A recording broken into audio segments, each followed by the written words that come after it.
అందరహాసన్ లాంటి ఒకటి 10 మంది అన్నారనుకోండి, నాట్ కరెక్ట్.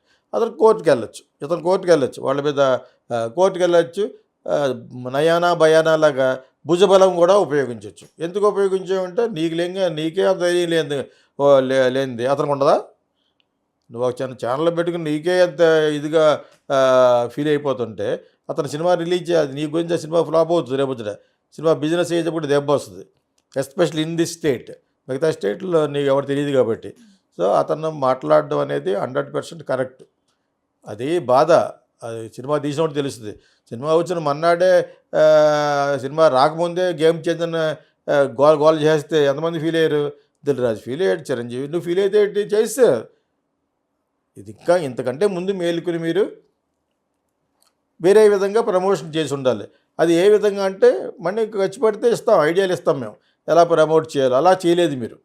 అలా ప్రమోట్ చేయకుండా ఇష్టం వచ్చినట్టు రిలీజ్ చేసి పోయింది సినిమా. ఎన్ని ట్రోల్ చేసినా ఆడింది, కంటెంట్ బాగుంటే అనేది పుష్ప 2.